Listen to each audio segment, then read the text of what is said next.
The much-loved Caesar salad, the travel website Culture Trip explained in 2018, is on every grocery store shelf. It's served in thousands of restaurants, and its sauce is sold by the bucket load across the globe. A rare example of a food fad that has maintained its popularity, the history of the Caesar salad is as rich as, well, a coddled egg, involving multiple nations, a bevy of famous movie stars, an infamous American divorcee, a disputed origin story, and, of course, prominently, alcohol. And, maybe a surprise to many, it has absolutely nothing to do with the infamous Roman dictator. The history of the Caesar salad deserves to be remembered. The website Serious Eats describes the salad that it says has become the default second salad option at every single major restaurant chain in the country. We all know what it is: chopped romaine lettuce and garlicky croutons, tossed in a creamy dressing made with eggs, olive oil, lemon, Parmesan, Worcestershire sauce, and anchovies. Even when mass-produced, the combination of savory, creamy, tangy, and crunchy ingredients is tasty stuff. Caesar salad is considered to be a signature American dish, and its history is, you might say, as American as apple pie. It is a product, so the story goes, of the American celebration of its birthday. But more directly, Caesar salad is the product of the 18th Amendment to the United States Constitution. One of the many unintended consequences of the United States prohibition of alcohol was the growth of cities along the border with Mexico, particularly Tijuana. A 2020 edition of the San Diego Union Tribune explains, in 1920, Mexico was coming out of a decade of revolutionary turmoil and seeking revenue to fund urban development for state formation in sparsely populated northern borderlands. Baja California's territorial governor, Abelardo Rodriguez, offered business concessions to American vice entrepreneurs, displaced by federal alcohol and state gambling prohibitions, to operate saloons, racetracks, and casinos south of the line. The website Historical Mexico writes, Americans crossed the border to escape prohibition and confining social expectations.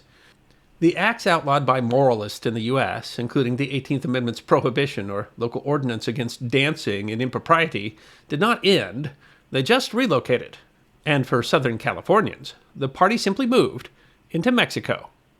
In Tijuana, an industry sprang up to meet this need. The resulting American business turned Tijuana into a boomtown, with its population growing tenfold from 1,200 in 1920 to 12,000 by the time Prohibition was repealed in 1933. And that would eventually draw the attention of an Italian-American restaurateur named Cesar Cardini. Born in Italy in 1896, Cardini first immigrated to the United States through Ellis Island in 1913. He spent some time in Canada, but then he returned to Europe, where he learned the restaurant trade. He came back to the U.S. in 1919 and made his way to California, where he worked at the Palace Restaurant in San Francisco and operated Brown's Restaurant in Sacramento. But the tourism boom in Tijuana proved irresistible. Culture Trip explains, with every winery, brewery, liquor store, and bar forced to close down, unrestricted, wild, and star-studded Tijuana was suddenly highly appealing to him. In 1923, he opened what is today one of Mexico's most famous eateries, Caesar's Restaurant Bar. Cardini actually operated two establishments in Tijuana, a restaurant downtown on 2nd Street and later the famous hotel and restaurant, although Historic Mexico notes it appears that he continued to live in the United States. It was there, according to Cardini's daughter Rosa, that the famous salad was invented, as related in a 2003 obituary for Rosa in the Telegraph, UK. On Independence Day, 1924, business was so brisk that the kitchen began to run short of ingredients. Cardini decided to cobble together a salad from leftovers, including romaine lettuce, olive oil, raw egg, garlic, Parmesan cheese, and Worcestershire sauce. The dressing was originally mixed at the table and used to coat the lettuce leaves, which were presented stem outwards so they could be eaten with the fingers, in the time-honored Italian fashion. And so this signature American dish was actually invented in Mexico by an Italian immigrant. However, there is some dispute over the story. The Telegraph continues. She had frequently, however, to defend her father's claim to have invented the recipe. That's not unusual at all. Many inventions, in fact some of the most influential, raise controversy over who actually invented them. The radio, the telephone, the airplane, the light bulb, the sewing machine are among the hundreds of important inventions for which there is dispute over who the true inventor was. One particular challenger for the invention of the Caesar salad is instructive. Bull Cook and Authentic Historical Recipes and Practices is a popular cookbook written by George Leonard Herter, founder of an outdoor goods business. Described by Esquire magazine as the manliest cookbook ever written, the book was self-published and sold through his outdoor goods stores. The 3-volume cookbook series was so popular that it went through 15 editions between 1960 and 1970. And in Volume 2, Herter offers an alternative origin story for the popular salad. Caesar salad was invented in about 1903 by Giacomo Giulia, an Italian cook in Chicago, Illinois. Giacomo Giulia was the cook in a small restaurant called the New York Cafe. He catered to American tastes, as spaghetti and pizza in those days were little eaten by anyone, including Italians. It is sometimes falsely stated that the salad was invented in Tijuana, Mexico, during the Prohibition period, and also in San Francisco. Nothing could be further from the truth.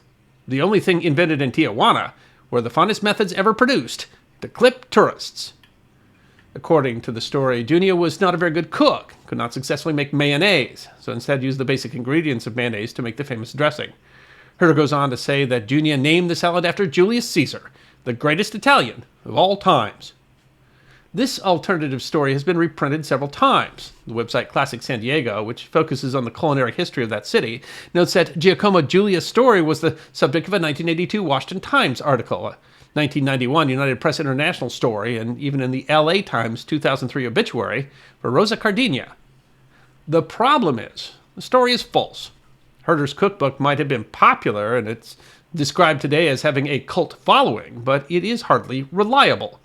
A 2008 edition of the New York Times described it as a wild mix of recipes, unsourced claims, and unhinged philosophy. Classic San Diego notes the obvious flaw. Chef Giacomo Giulia appears never to have existed. There are no pre-1960 references to an Italian-American Giacomo Giulia, Jack Giulia, or Joe Giulia in any newspaper database, nor in 1900, 1903, or 1904 Chicago city directories, nor in the federal census for 1910 and 1920, except for an Italian milkman named Giacomo Fulina, born in 1899, and a Polish-American machinist named Joe Giulia, born in 1902. There are no references nor online genealogical family tree links for him either.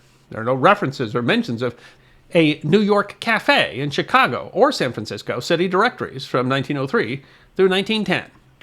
The entire story seems to be derived solely from Herter's book, which is literally entitled Bull. Classic San Diego concludes, Giacomo Giulia is a phantom, an ephemeral ghost. He and his recipe are made up. This fictive chef is born from the whimsical prevarications of an amusing storyteller. And yet these whimsical prevarications have managed to be repeated in multiple sources, including reputable ones, which is, well, a warning for historians about how one bad story can confuse the telling of history. But the Giulia story is not the only alternative origin story for Caesar salad.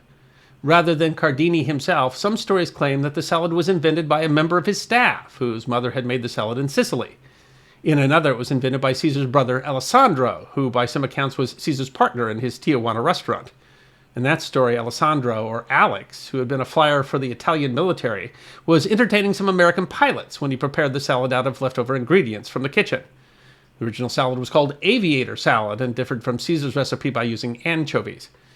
While often an ingredient in Caesar salad today, Rose Cardini insists that her father opposed the inclusion of anchovies because the flavor was too strong, with the slightly fishy umami flavor coming from Worcestershire sauce. She says they always used Lee and Perrin's brand. As with many inventions, the truth is obscure, as the San Diego Union Tribune said in 2019. But as famed Baja chef Javier Pacencias, whose family company now owns Caesar's restaurant in Tijuana, says, problem is, everyone who was involved in the process back then is now dead, so there's no real way of proving who invented the salad. Still, there's no denying the fact that it was Caesar Cardini's restaurant that made the salad famous. The Union Tribune continues. There's no serious doubt it gained fame in large part because of the Prohibition-era Hollywood celebrities to whom Cardini served it as they chased booze across the border. A 2018 article on the website of Ripley's Believe It or Not explains that word about the delicious salad spread among Californians and the Hollywood elite, including actors Clark Gable, Jean Harlow, and W.C. Fields. People made special trips to Tijuana just to have a taste. They also enjoyed going to Mexico to imbibe as Prohibition was in full swing. While Historical Mexico notes that whether Cardini's growing reputation was due to the popularity of the Caesar salad, or if it was the salad's popularity was due to the clientele, is a classic the chicken or the egg exercise. So for those of you who are thinking, hey, history guy, it's just a salad, the point is that Caesar salad represents a unique point in history where American and Mexican policy combined to create a place of glamour and excitement that attracted the most famous movie stars of the era. Every Caesar salad that is served is a reminder of a history that deserves to be remembered. Among the famous people to enjoy a salad in its original form was a young Julia Child. In her 1999 book, Julia and Jacques Cooking at Home, the world-famous television chef wrote, "I am probably one of the few people around who saw the real Caesar Cardini making his salad. I was about 9 when my parents took me to his restaurant in Tijuana, just the other side of the border from San Diego. They were so excited when big jolly Caesar himself came to the table to make the salad, which had already been written up and talked about everywhere." Child would later recreate the original recipe in her cookbooks with the help of Rose Cardini. Her enthusiasm for the salad was part of the reason that it has remained so popular. In her recipe, she mentions something lost in the modern salad that today is usually made with finely chopped romaine lettuce. The salad was tossed and dressed, and then arranged on each plate so that you could pick up a leaf by its short end and chew it down by the bit, then pick up another. She writes, "However, many customers didn't like to get their fingers covered with egg and cheese and garlic dressing, and he changed to the conventional torn leaf. Too bad, since the salad lost much of its individuality and drama. You can certainly serve it the original way at home. Just provide your guests with plenty of big paper napkins and plan to be extravagant."